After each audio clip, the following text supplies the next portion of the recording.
This podcast is sponsored by nobody.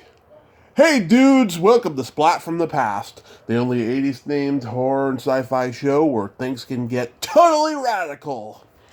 Now today, I will be welcoming a very lovely lady who made a very powerhouse debut back in 1969 in the psychological horror film The Mad Room, Barbara Sammeth.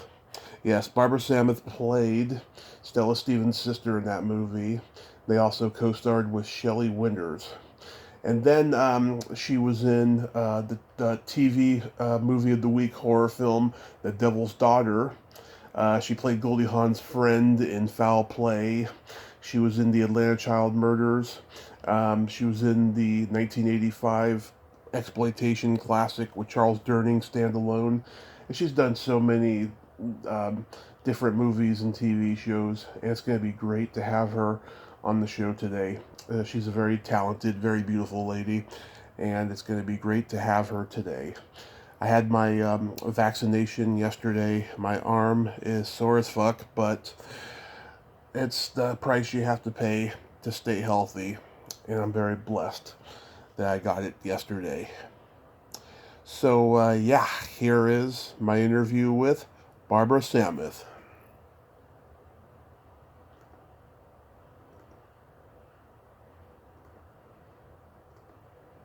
Tommy, Hey, Barbara, welcome to the show. How are you today? well, I'm very well. I thought, okay, 530. Okay, that must be Tommy. Yeah, you are correct, Amundo. This is such a great honor. Thank you for taking the time today. Oh, I'm so thrilled. I can't tell you. I had to look up. I'm going, I was such a baby then. I was like, what did I do? How did I start? How did this all happen? Yeah. I had to start taking notes. Like, how did I begin? Let me see. Oh, yeah, a lot of people have to do that at times. Yeah. The mind So, plays who have you had? I see you had Bruce. Bruce Valanche. Yeah? Yes.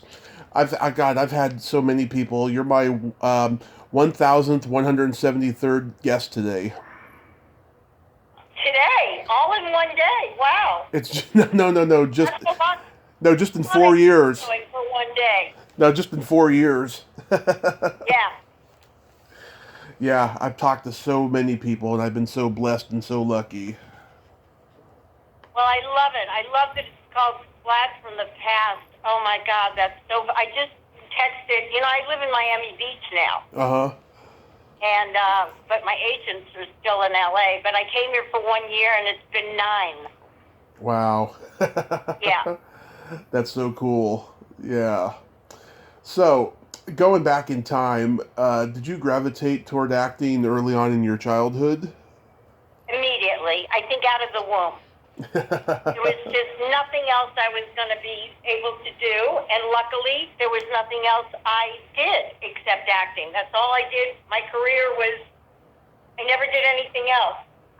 Mm-hmm. Pretty amazing. I never did, trying to take other jobs to continue in my career. It was just, I think I started at the dinner table in Brooklyn, Yeah. picking my teachers. Yeah. So, did you do school plays and community theater and all that? Oh, yes. Oh, yes. I mean, the first one, I think I was a chicken. But I sat in a box the entire time on stage, and then I popped out at the end and beep, beep, beep, beep. And they said, you're the star of the show. I'm like, I had 2 peeps, and I sat in a box the whole time. And, very early on, I think I was 13 or 14, there was an audition for Oklahoma, and it was going to be at the Brooklyn Academy of Music. And I remember taking a bus in Brooklyn to that audition, and I looked really, really young. And they knew I wasn't. You had to be 16, and I probably looked around 12. Yeah. And they said, how old are you? 16. They said, okay. I sang, and they hired me. Nice. And so that was my first, the Brooklyn Academy of Music. I don't even know when that was. And I did Oklahoma. But then my dad, I don't know if you know any of this. Did you know my brother at all, Billy Sammeth? No. Okay. So, well, we'll get to that. But Okay. my dad was with Disney. Mm-hmm. And Disney, he was real madman on Madison Avenue. Yeah. And Disney decided to transfer him to the coast, to Los Angeles. Right. And we all moved there. Billy, my mom, my dad, and myself. Nice, nice. Your dad works for Disney. Did you ever get to meet him? I did. I mean, I was really, really little, but I remember it was on they had just finished doing the monorail. Yeah. I mean, we're talking centuries ago. But I have my memory is like a steel trap. I remember everything. Mm-hmm. And I was really little, and he seemed like around 7 feet tall. He was a big man. And I remember my dad saying, Walt, this is my daughter, Barbara. And I, looked up to the sky. He was so tall. We were what they called Disney brats in those days, the children of the Disney executives. My dad was director of worldwide merchandising. Mm-hmm. He had tons of toys in the house, and I just how did this all happen? I had no idea what was going on. But my dad knew I wanted to be an actress, and from Disney, I just remembered this name. He must have gone in to the office and said, my daughter wants to be an actress. Who here do I send her to help her? Yeah. And he sent me to this voice coach. We're talking, it was bizarre. It was like in some old house up in the hills in Hollywood. Mm-hmm. She sat in a big old chair. All the furniture was really old and dark. I remember there were Tiffany lamps. And she would teach me about breathing. From your diaphragm, darling, from your diaphragm. And her name was Nina Moise, and I just looked her up. Yeah. Oh, my God. So, yeah, quite a beginning. Yeah, that is quite a beginning. Yeah, I've talked to a couple of the surviving Mouseketeers from the Mickey Mouse Club, and I've talked to Beverly Washburn a couple times. She was in Old Yeller. Yeah, I mean, that was a magical time for Disney in those days. Yeah, my dad actually was very involved with the Mickey Mouse Club because he was also vice president of the music company. So when they started putting all their songs and whatever on tapes or whatever they did, he was the one that was merchandising them, getting them on tape. Yeah, I remember he brought me home a kind of little Mouseketeer outfit. It was white. It was red sleeves with like a white overlay with a big Mickey Mouse label on the white. And I thought, I'm not wearing this. How can I wear this to school? So I put a Cherry's pin over the Mickey Mouse. Yeah, that's cute. I thought, I'm not going to be labeled a Mouseketeer. Yeah. So after high school, did you study acting anywhere? Yes.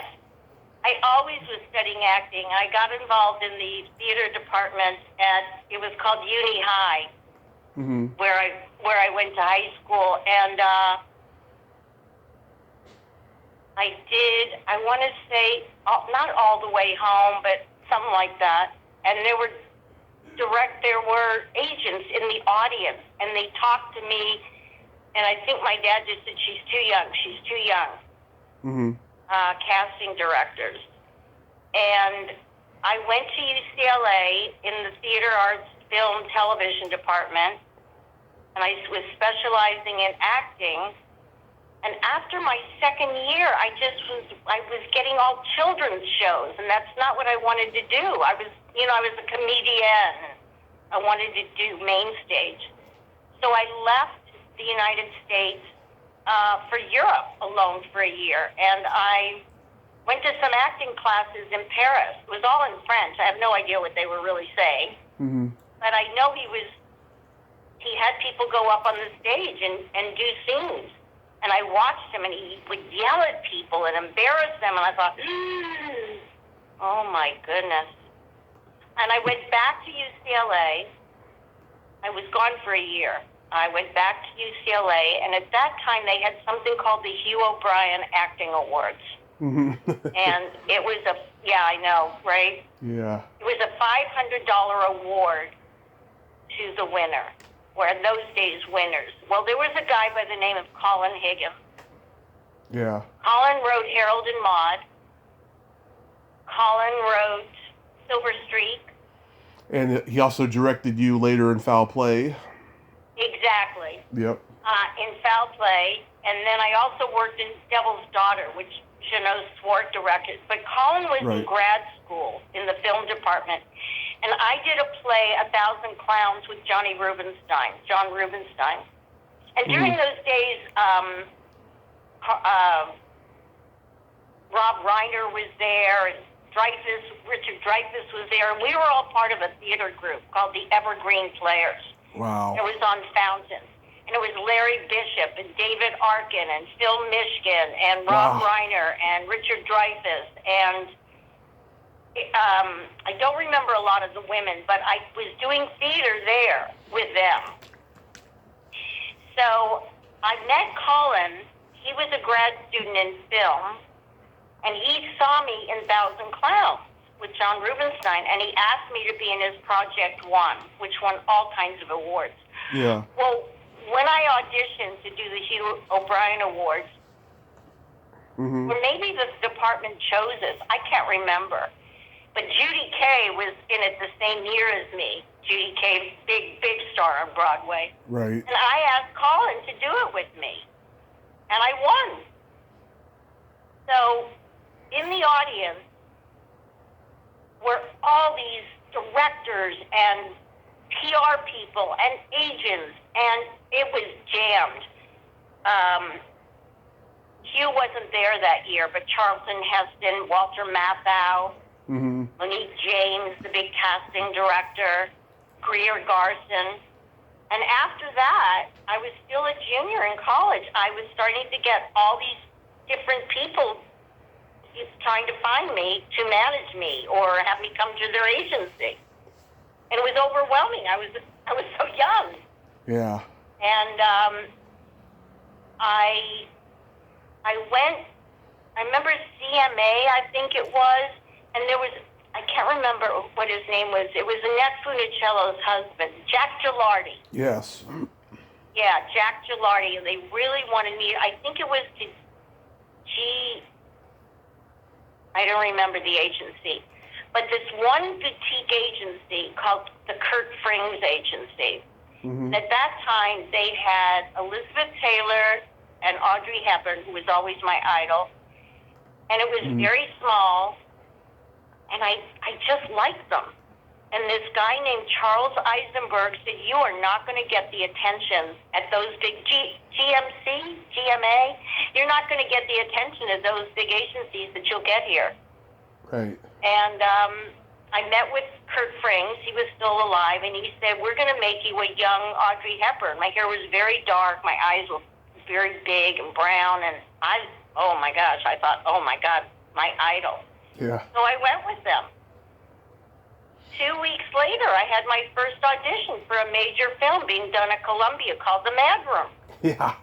And I didn't audition before, except for that little thing in New York, and maybe some things at UCLA. I just read, and they cast me. It was shocking. Yeah. And the next thing I know, we're filming on location in Vancouver. Oh, shot in Canada?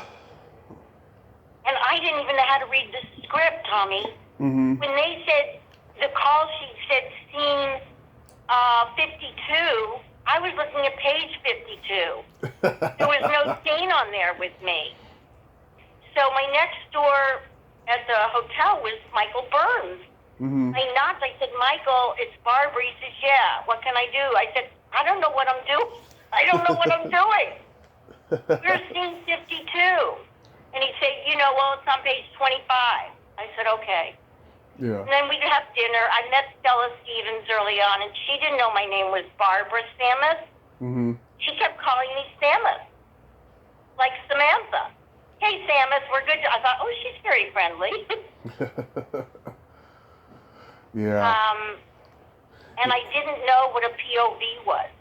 Yeah. So I remember at dinner leaning into the director, and I said, Barney, it keeps saying Mandy's Pop, and I don't know if that's a prop, but I never got it. Well, that was the joke for the whole rest of the film. I bet. Does anybody have a Mandy's Pop? Can you find one? Bring it to Barbara. Oh, that's pretty funny. Yeah. So that was the beginning, and that was a very difficult shoot. Very, very difficult. Lots of alcoholics. Yeah, I heard about Shelley Winters. It was Shelley, but it was the director. He's dead now, so I can say it. Yeah. He was out of his mind, and he and Shelley butted heads when they were both on their rants. Mm-hmm. Harry Stradling, he was a very famous cinematographer. This is Harry Stradling Jr. His father was Marilyn Monroe's cinematographer. Right. And he finally just said, Barney, if you don't get off her case, I'm shutting down the set. I won't shoot for you. Wow. But when Shelley was done, the director ordered her off the set because she was wonderful to me. Wonderful to me. Yeah. And Barney said, you're going to do your lines with the script man.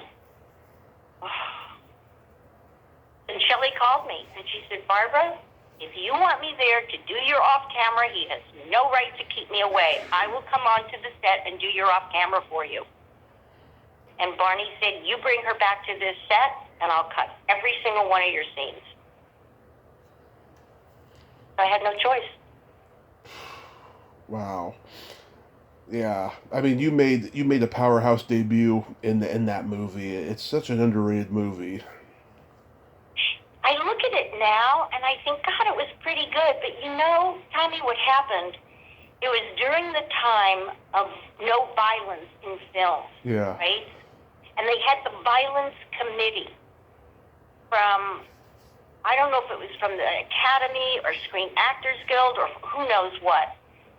But every film being shot in those days, Straw Dogs 2, had to have a person from the violence committee come onto the set. And ours was Rayford Johnson. Mm-hmm. Every scene that we shot, if he thought it had any tinge of violence, he'd say, nope, we can't do that scene. You can't do that scene. We were rewriting scenes on the spot. It was... and then they cut up the film. When I went to see it, I actually went to the premiere with Colin in Hollywood. And I didn't recognize the film. It was totally different. Wow. So, yeah. Yeah, I think you should have gotten an Oscar nomination because you reached Patty Duke level of talent in this movie, I felt. Oh, Tommy. It's interesting. There were lots of paparazzi there on that opening, and I wasn't used to any of that. Yeah. And then not too long after that, they wrote me up in one of the rag papers, Inquirer or something, and they said, the only way she got this was she slept with you, O'Brien. I was devastated. And I remember going to Shelley and saying, oh my God. She said, what's wrong, baby? What's wrong? I said, they wrote me up that I slept with you to get this part to it. Did they spell your name right? That's a great comeback. That's all you need to worry about. I never forgot that. I thought, oh my God, she's so right. Who cares? Yeah. Oh my God. Yeah. How was working with Stella Stevens? Well, first I got to tell you, Stella was wonderful. They were all so kind to me. I didn't know about where my lighting. Stella would say, you see that light over there? Yeah. Get right here in that light. She was like training me on the set. So supportive. And the war was on, and she was crocheting wall covers for the men. in Vietnam. Yeah. But she was wonderful. They were going to do a nude scene. Mm-hmm. It was her boyfriend in the film who was her real boyfriend at the time, and they were going to do a nude scene. It really wasn't in the script, but she was going to do it. And Faye Cheney, Lon Chaney's daughter, was the body makeup woman. Mm-hmm. And I don't know whether she had throat cancer or what, but she come around with a little bag of makeup. And they wanted me to do some body makeup for a scene that I was going to have. And she came into it. I said, where have you been to? I was over there making up. I had makeup, everything, her tits, her ass, everything.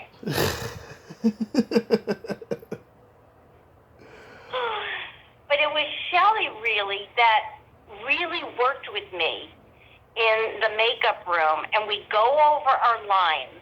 Mm-hmm. And then she would give me underlying things to think about as the character. She was wonderful. But there was one scene, it's outdoors in the garden. Mm-hmm. Oops, sorry. There was one scene outdoors in the garden, and I did not know this, but when we were being made up, Mm-hmm. Shelley had those straps, those plastic that went from her side of her face around her head Yeah.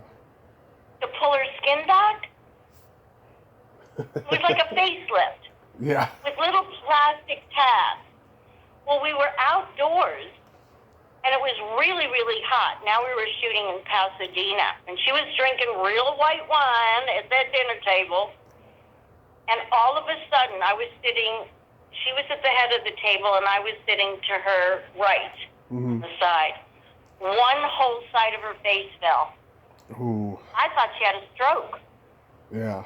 One of the tabs got loose. One of the makeup tabs that held her face up got loose. She was sweating so profusely.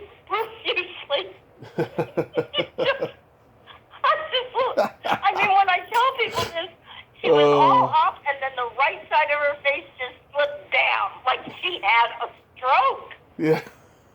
Oh my God, that's terrible. And she yelled, "Brian, get over here!" That was the makeup man. Brian! Oh my God. Severin Darden was wonderful too. Oh yeah. But he was a prankster. Yeah. You know, because I was the baby on the film, and he would do. One day he locked me in the garage. Mm-hmm. That house. He took the chair that I was in, the big tall, you know, like they had those director's chairs. Yes. And he carried me into the garage on the set in Pasadena and closed the door. He closed the door of the garage. Yeah. Crazy stuff. But I also knew Andrew Stevens. Yeah. Andrew would come to the set a lot. And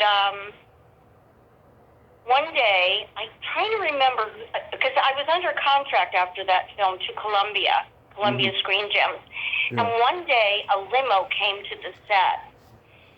And they said, Barbara, Daniel, and I don't know what his name is, at Columbia wants to see you. Now, we're in Pasadena, and the offices were on Sunset near Gower. Yeah. And they take me in costume in this big limo to this guy's office, and I thought, uh-oh, I'm in trouble. Yeah.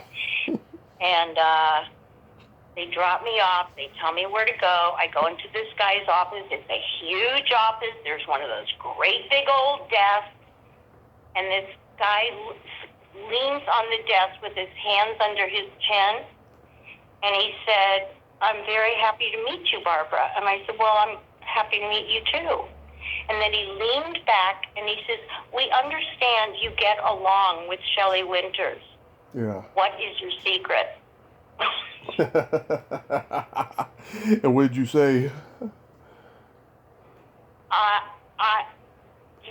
I don't know. I said, I just get along with her.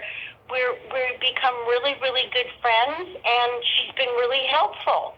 I don't know what I said, but Yeah. can you imagine? He took me off the set in a limo to ask me that? I can imagine that's what happens in Hollywood sometimes. Yeah, yeah.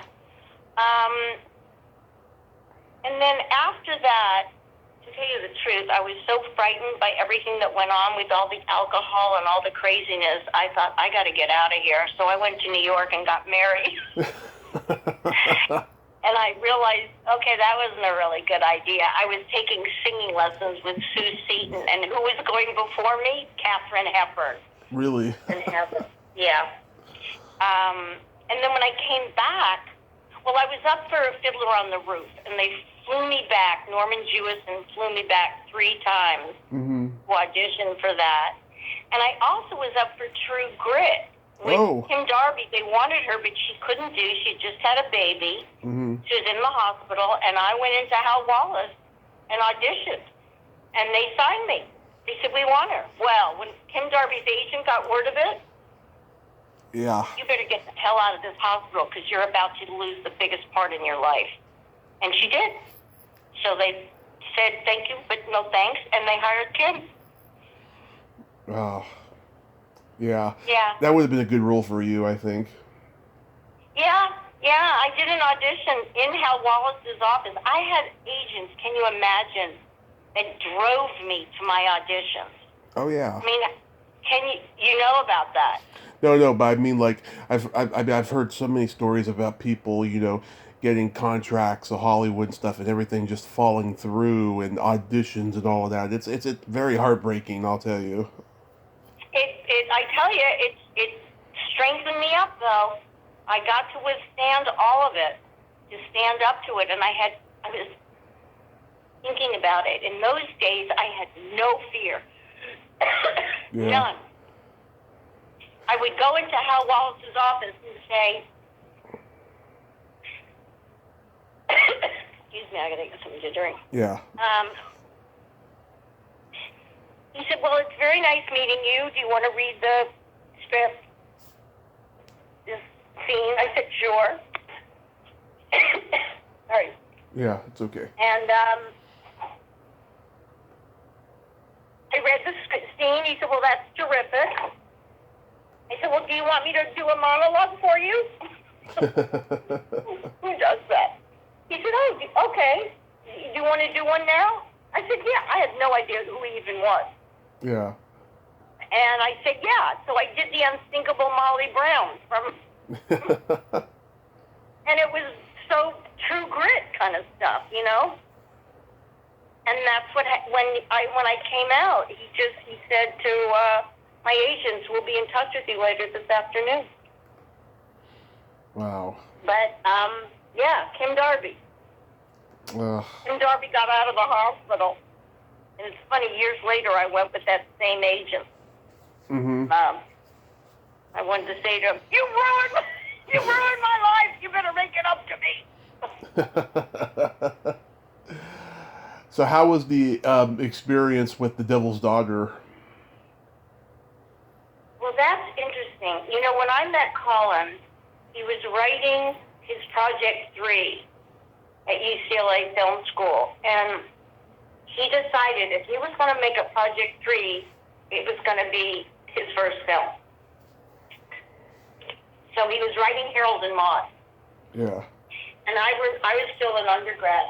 And I remember him coming to me and he told me about the premise of the film. And I said, Colin, it's about suicide. That's not funny. He said, Barbara, it's hysterical.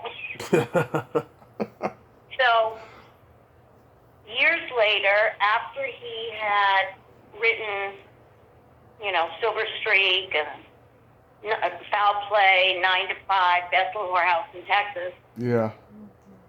I think actually Devil's Daughter was after Foul Play. Do you know? I don't even know. Silver Streak, Foul Play, 9 to 5, and then Best Little Whorehouse in Texas. Right, and I don't remember when Devil's Daughter was done. But he wanted me to get the part. Oh, that was in 73. It was in 73. Okay. He wanted me to get the part, but he would never just give me a part. Never. He'd say, you have to audition for it. You have to earn it on your own. So, because he was not directing it. Jeannot Swark was directing it. Right. And who was an angel. I love this man. And it was being shot in Northern California. And Colin kind of coached me on the direction. And then I went in and for the casting people, and they cast me. He didn't want to think like, nepotism or something. So we went up to Northern California.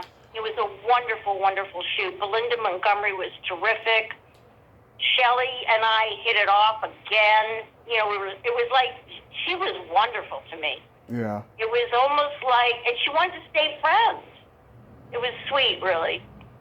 As nuts as she was, but she was wonderful to me. Well, when my days were done, whatever it was, a week or so, and I was to go home, Jeannot said, I think you should stay. Mm-hmm. And I said, but my scenes are over. He said, I know, but you're so up. You're so good to have around for the rest of the cast. So I'm going to pay for the rest of your time here, and I'd like you to stay. I said, okay. He said, it's just good for the morale. Wasn't that sweet? Yeah, it was very sweet. Yeah, that's another great cast. Joseph Cotton, who's a legend. Belinda Montgomery, who I'd love to interview. I haven't been able to get in touch with her. Robert Foxworth, Martha Scott, Diane Ladd, Abe Vigoda, Ian Wolfe. Oh my God, that's a top quality cast there. Yep. And actually, even Belinda. Now, here's something interesting. Years later, Belinda and I became very good friends. Years later, Belinda was doing a series with Dustin Hoffman. Now, I hadn't seen Belinda in years. Yeah. Not Dustin Hoffman. Dudley Moore. Yeah. Dudley Moore. Yeah. Who I met on Foul Play, and we became very good friends. So I went to the casting session, and I don't exactly remember what they were doing, but it had something to do with the garment industry. Yeah. And I was supposed to be a buyer, and it was a recurring role. And they cast me. And I thought, oh, that's so great. I'm going to get to be with Belinda again. That'll be wonderful. During rehearsals of whatever this was called, Harvey Fierstein, who was in it too, Yep. met an extra. And he went to the directors and he said, I want this guy to be the buyer. And they said, well, we already cast him. And he said, I don't care. I want this guy to be the buyer. So the casting people called me the night before, I think. And they said, Barbara, we didn't want you to get to the set and find out, but you've been replaced. They're going to pay you for the whole time, but you've been replaced. I said, what? And they said, yes, Harvey found this guy that he wants to be do that role. And because I remember saying to them, I've been replaced. By whom? Why? And they said, well, they replaced you with a man. So I said, I can do that. I'll shave my head. But yeah. So the next day, the stage manager called me and he said, Barbara, where are you?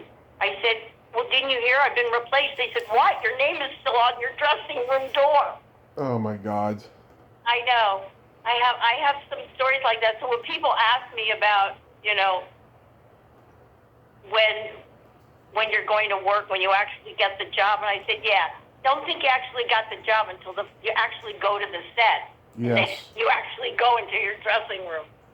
That's so disrespectful and so, oh my God, evil, I think, It was just, it became like, okay, it's just part of what happens. Yeah. I will say that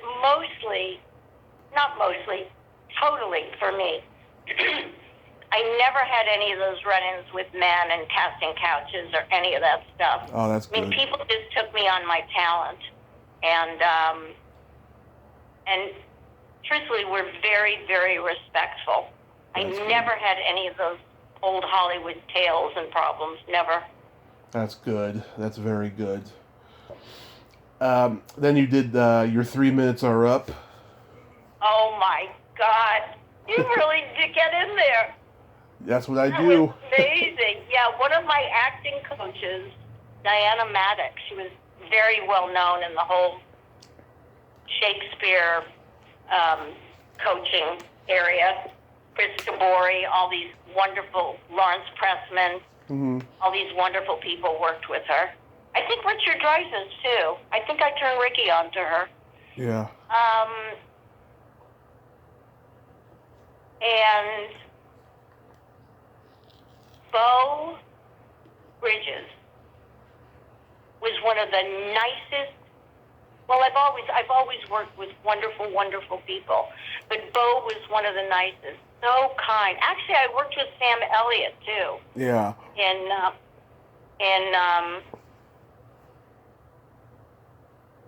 not Atlanta Child Murders. I did Atlanta Child Murders.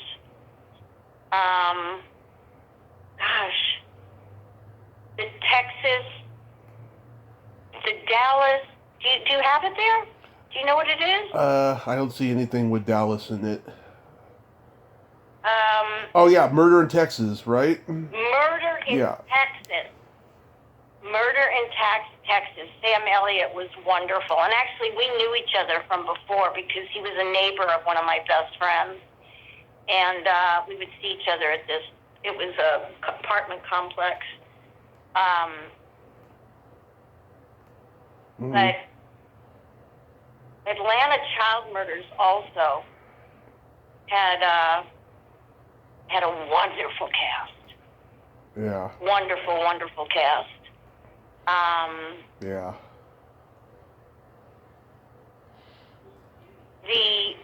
What was the one you just asked me about before? Your 3 minutes are up. Oh yeah, Ron Liebman. I think he's passed now, has he, or is he still alive? He just died about a year ago or so. Yeah. He's what I understand is he could really be kind of a pompous kind of jerk. But he sure wasn't with me. He was wonderful. And both he and Bo, I tell you, most of the shoots that I've done, I've had the best experiences. I remember, well, one of the ones that I did, I'm sure you've heard of the director Jay Sandrich. Yes. He was a very, he's still alive. He was a very well-known director. He directed Chevy and Goldie and their other movies. Seems like old times. Yeah. Yeah. It was wonderful, and I went up for a part on Benson where she was supposed to be pregnant. The character was supposed to be pregnant. It's one of the most famous ones. Yeah. And I put a pillow under my sweater or top or whatever, and I waddled in. And I read the scene, and he said, how far along are you? I said, how far along do you want me? And he said, no, I meant, how much more time to your pregnancy? Or how far along in your pregnancy are you? That's what he said. And I said, how far along do you want me? And he just looked and he went, you're not pregnant? I said, no. He said, you've got the job.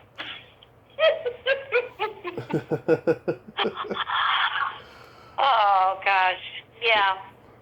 Oh, my God. Wonderful directors. Colin directing me for his first time in foul play. He was nervous. Oh, yeah. Tell me about that, because that's one of my favorite movies. Oh, it was fabulous. It was so much fun. But we were up in Northern California again. In my hometown, San Francisco. Yeah. Actually, I'm trying to think where we were. It was in a beautiful, beautiful home. It was a long drive. It wasn't actually in San Francisco. Carmel? No, it was way north. It was north of, maybe in the East Bay. Oh, in the East Bay, okay. So it could have been Pleasanton, it could have been Hayward, somewhere around there. Yeah, beautiful, beautiful big house on a hill. And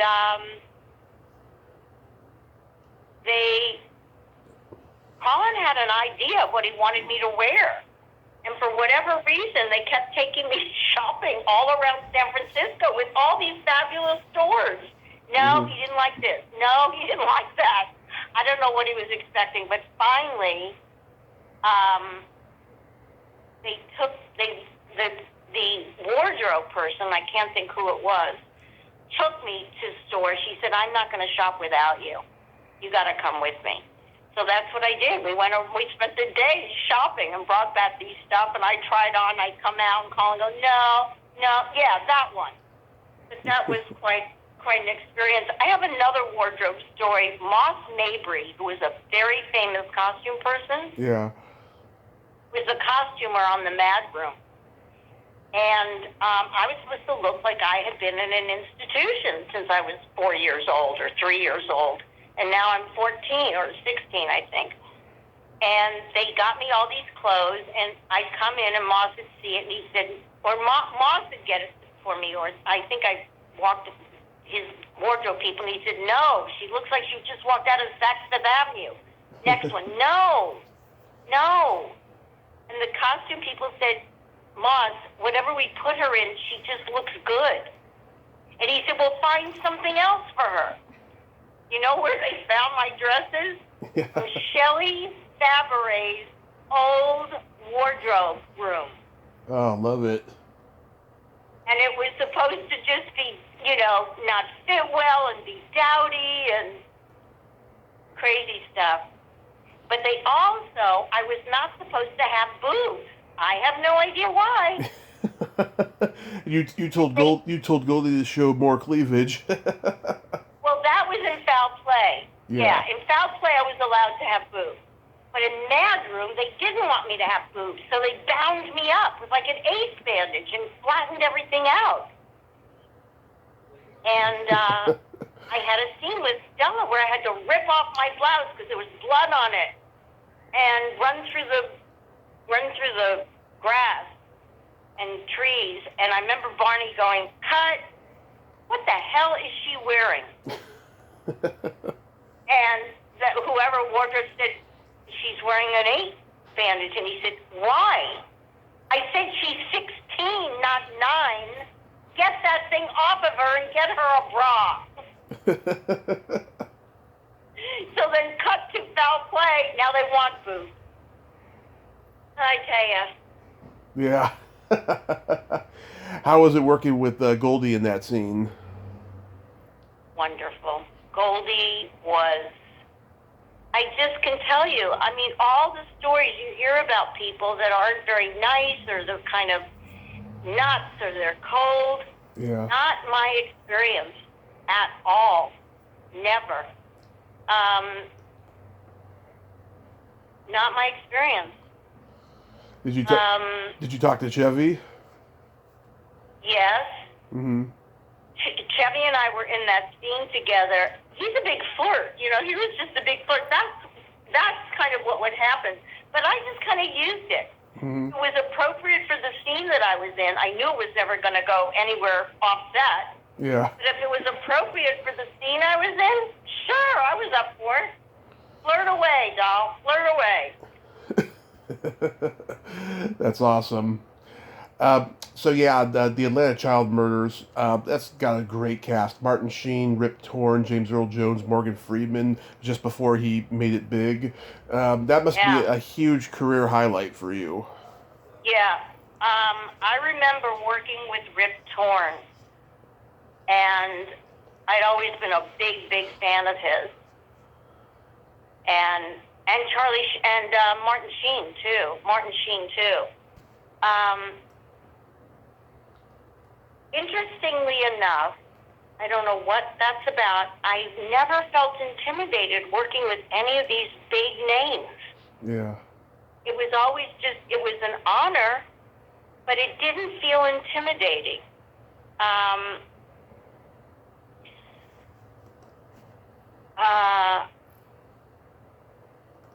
Martin is just such a pro. Such a pro. And I learned from them. You know, I was so young coming into the business. I had a lot to learn. I didn't know about lighting. I didn't know about, you know, here's your mark. I was in the theater department. Mm-hmm. And all of these people that I worked with were so generous of their time and their knowledge. And they just really, really helped me. Yeah, I worked with some of the best directors. John, do you have it in front of you? I can't think of it now. Who is the director of Atlanta Child Murders? Oh, let me look it up. That was, let's see. Oh, hold on a second. Gotta look under see full cast and crew. Oh, John Erman. Yes. Yeah. What a genius he is. I worked with him again with Bernadette Peters. Mm-hmm. He was very, very supportive.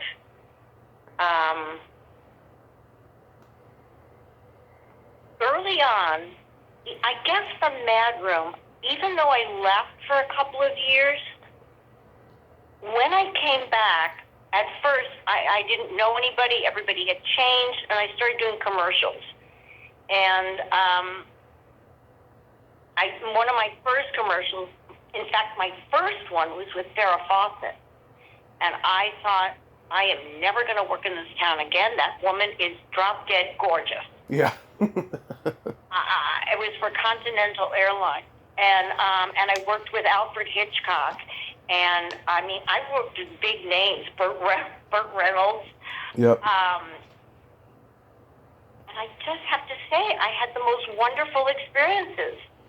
And John, after we worked together on Atlanta Child Murders, was just, he told the casting people, you know, I don't remember, he had something coming up after that with Bernadette. Mm-hmm. And he didn't even have me audition. He just said, just bring her in, cast her. Oh, that's cool. Yeah. Wow. Here's a movie I'm sure you thought nobody saw, but I saw it many times. Stand Alone. Oh my gosh! You're a kid, Tommy. Yep. I was watching this movie during a difficult period in my life in my early 20s. Here's an interesting thing about Stand Alone. Yeah. Colin and I were best friends. And when Colin did the Best Little Whorehouse in Texas, Yeah. he got friendly with Charlie Durning. Charlie introduced us to his wife, Mary Ann. Mm-hmm. We went out to dinner on a Tuesday. We got along so famously. Mary Ann said, well, this was fun. Where are we going to go next Tuesday? For 5 years. Oh. Every Tuesday, we would get together, the four of us. Mm-hmm. And people heard about it, and they wanted to be a part of it. And I have stories about those Tuesday nights and how it ended up and where we'd go. Oh, my God. But I had a friend that came to me with this script, Stand Alone, and he said, Barbara, this is a perfect script for you. Can you get it to Charlie Durning? I read the script. I thought it was really, really good. And by this point, I mean, Charlie and Colin and Mary Ann and I we were like, we traveled together. Yeah. So I brought it to Charlie, and he loved it.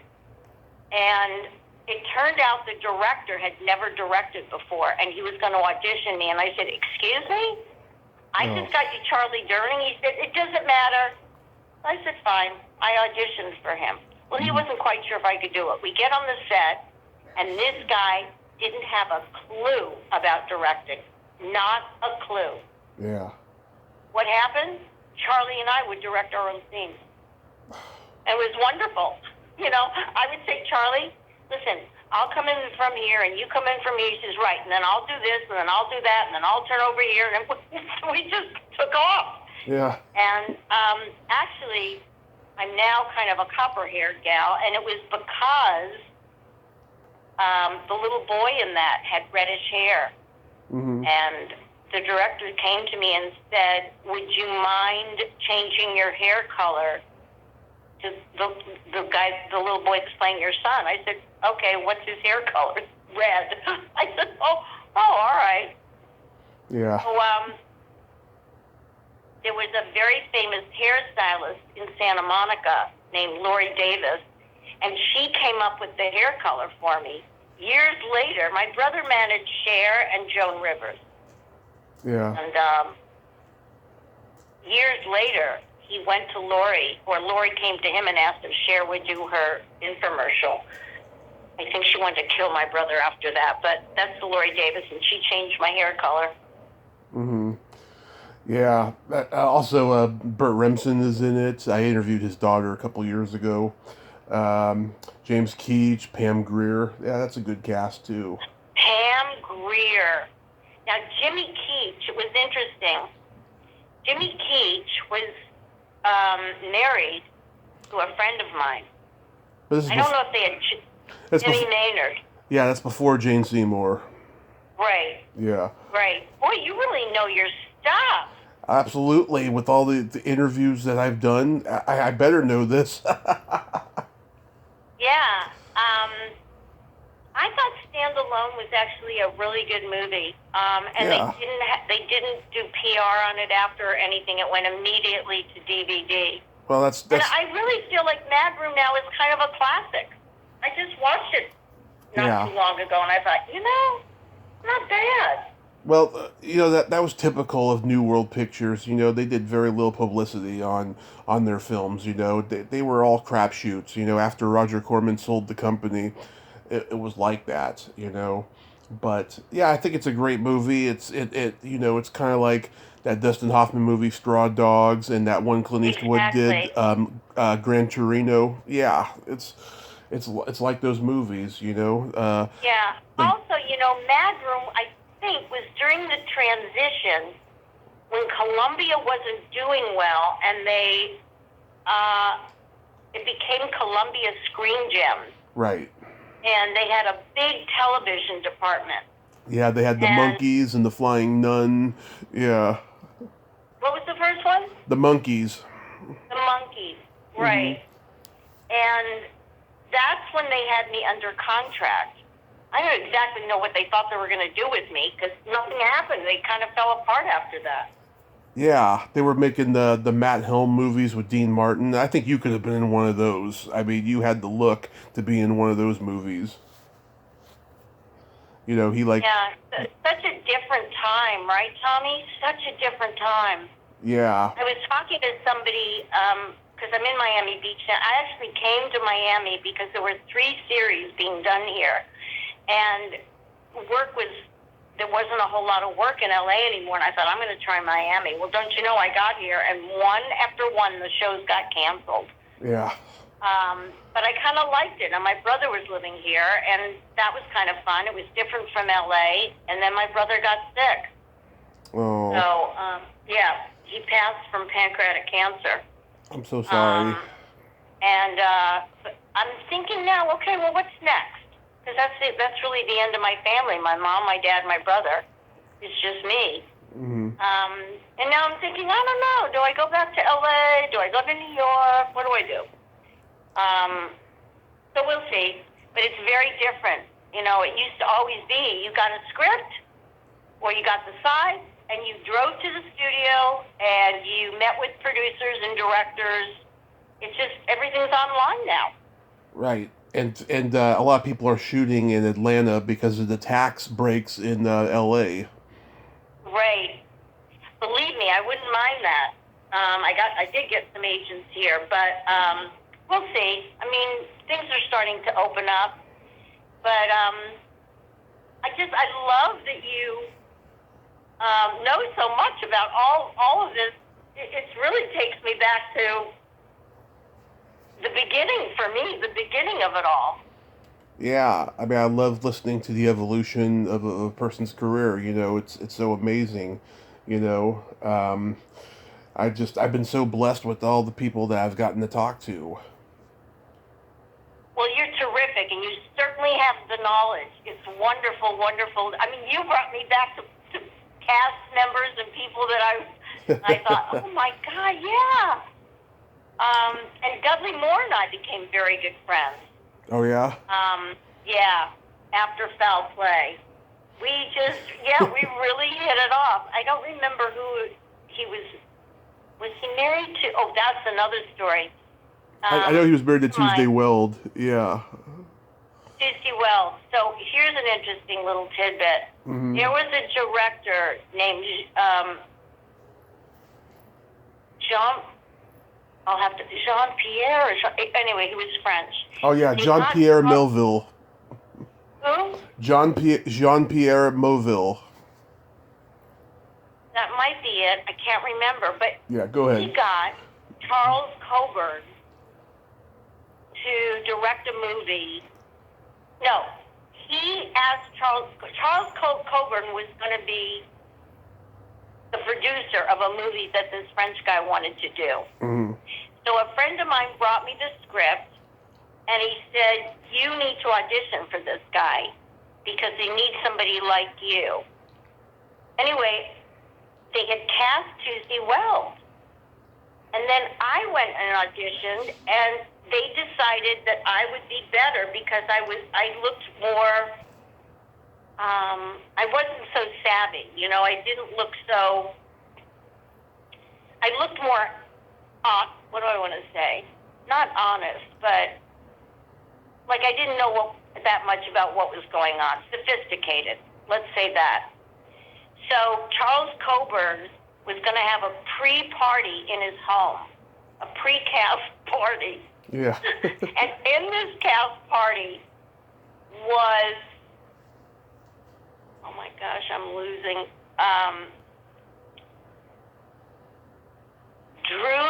not Drew Barrymore. What's Drew's father's name? Oh, not Lionel, not John. Is it John, maybe? Yes, John Drew Barrymore. Yeah. John Drew Barrymore and Harry Stanton? Harry Hamlin? No. No. The one that did the movie with Jack Nicholson. Oh, Harry Dean Stanton. Harry Dean Stanton. Fine. Yeah. I go into this house of Charles Coburn up a hill, and I walk in, and the living room is filled, wonderful food, and surrounding the living room are cages of monkeys. Yeah. Live monkeys. Live monkeys, yeah. Yes. And this whole big living room of people, and Coburn comes up to me, and he said, well, why don't you go around to the director? Paul Michel Mielke. That's his name. Okay. Paul Michel Mielke. Mielche. And he said, well, why don't you go around and meet some of the other cast? Because it was going to be shot in Mexico somewhere. And we were supposed to leave in a couple of days. And the whole idea was to get all of Coburn's friends sober and stay sober off drugs and alcohol because they were going to have this film to shoot. Well, yeah. That night, that party, that was the end of that movie. They all were smashed and stoned. And they said they can't shoot the film. They're all gone again. Yeah. I remember him calling me. He called me, he says, Barbara, because for whatever reason, like I said, they wanted somebody less sophisticated than Tuesday, and I thought, oh my God, I just beat Tuesday Weld out of a movie? I'm a little pisher. Oh my God. Yeah. Oh, that's awesome. I wanted to mention to you, you did a CBS school break special called The War Between Classes. Yeah. Yeah, a friend of mine was in that, Jan Gann Boyd. Oh, that's a familiar name. Yeah, she was the little Asian girl in the movie. Oh yeah. Yeah. Yeah. There was another movie I did called A Fair to Remember. that never got out there either. And in fact, people have asked me about it. Isn't that Cary Grant movie? No. Oh. Not Affair, Affair. Oh, A Fair. Okay. Afare, to remember. Yeah.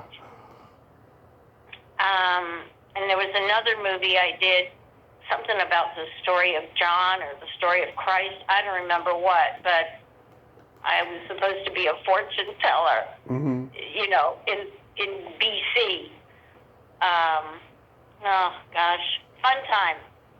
But the war between the classes, I don't even know when that was. And I worked with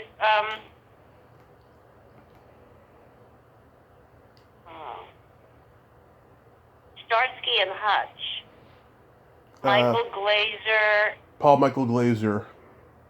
Yeah, Paul Michael Glazer. And what was the other guy? The blonde guy. Can't think of his name right now. David Soul. David Soul. Oh my God, we became really, really good friends. Yeah. Really good friends. Yeah.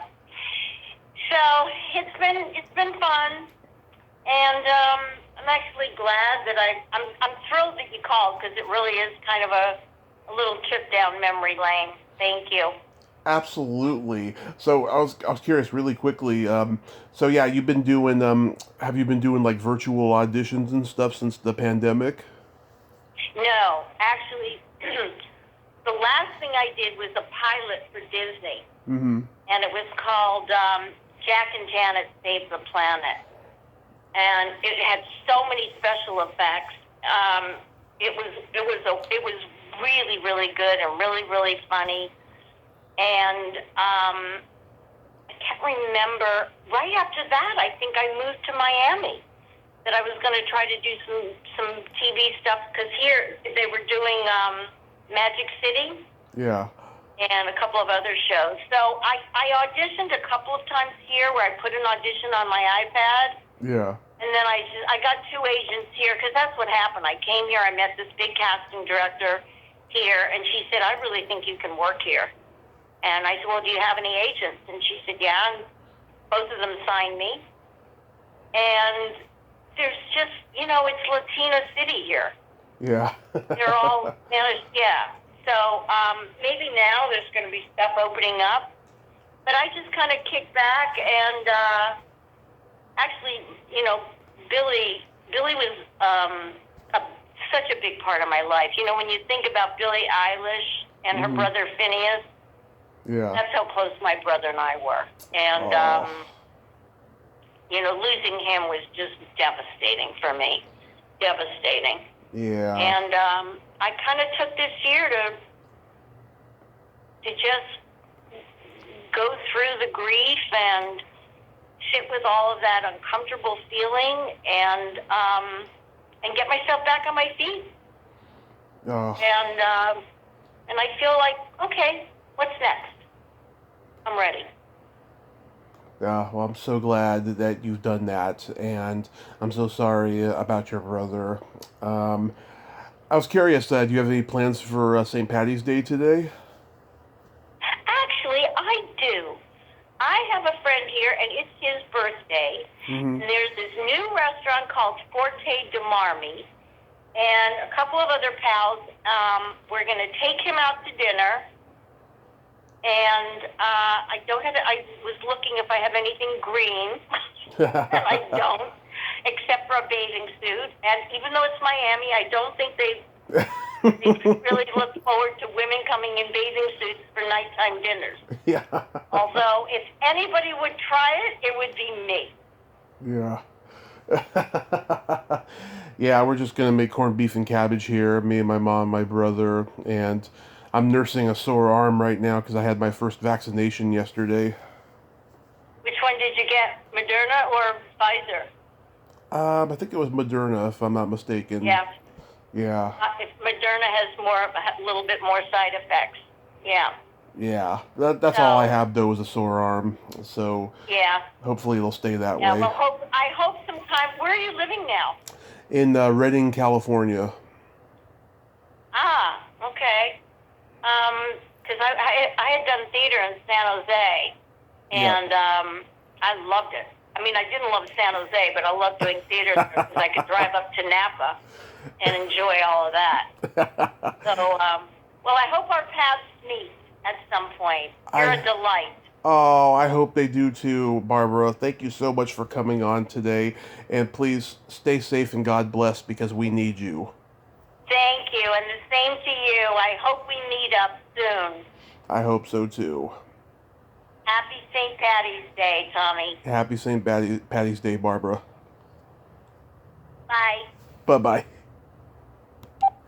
Well, there you have it. Barbara Sammeth. Ain't she a sweetheart? Oh, what a nice lady, huh? And I'm so glad that we got to talk today about her amazing, and lucky career. Well, until next time, this is Tommy Throwback Kovac saying there's no shame in living in the past, because the present sucks. Later, dudes.